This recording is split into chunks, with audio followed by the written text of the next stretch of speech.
So, I suppose we all kind of saw this coming. If you didn't know already, E3 2020 has been cancelled. E3, as it was, is gone for this year. It's been cancelled due to the coronavirus outbreak. And I just gotta say, honestly, respect to all these big developers and respect to the ESA for putting safety above, profit, which to be fair, E3 kind of needed this year to save its ass. So appreciate them for deciding when to not go ahead with something.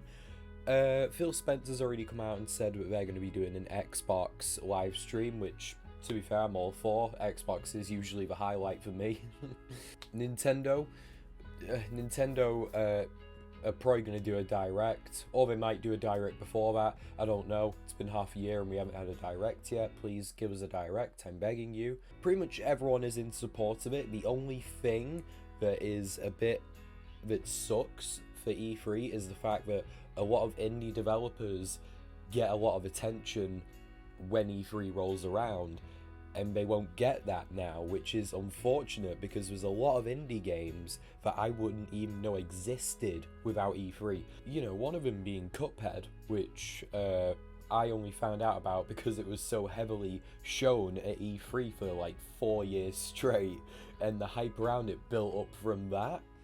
And it's little diamonds in the rough and hidden gems like that might go amiss this year. And it sucks. It sucks that the event's cancelled, but you can definitely understand why they've done it. And on a personal level, for me, it does suck because I really enjoyed my last videos on E3. They're some of my favourite videos I've ever done, mainly because it's the first time I've ever done face cam like this, and it was such an exciting and new thing for me to do, and I just loved every minute of it.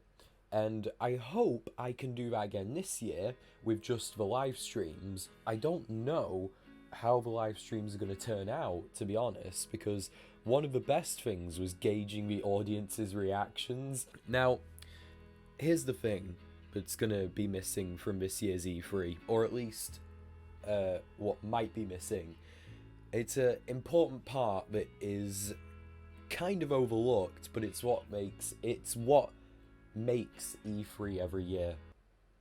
And that's the cringe.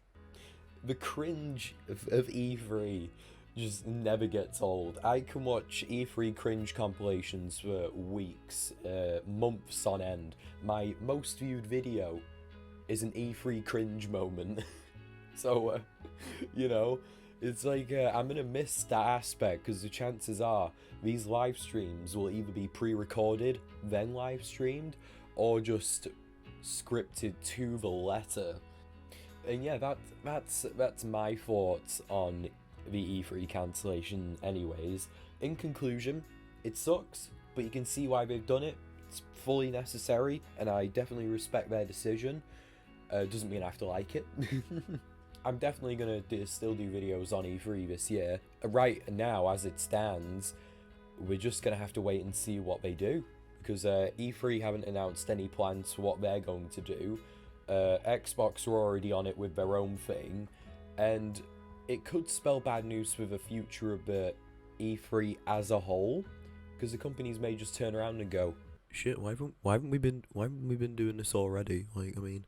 It's way cheaper and we get a much bigger response. And I think that's what might happen, because honestly, E3 has kind of been on, knocking on heaven's door for quite a while now. Last year didn't help either, with PlayStation dropping out and then them leaking a bunch of reporters' personal data on the internet. And I think this might be the final nail in the coffin for them. But again, we'll just have to wait and see what's what. That's about it from me. Let me know what you think about the E3 cancellation in the comments below. I want to hear your guys' opinions and thoughts about this as well. And yeah, I shall see you in the next video, which may be tomorrow, because I'm actually off tomorrow. So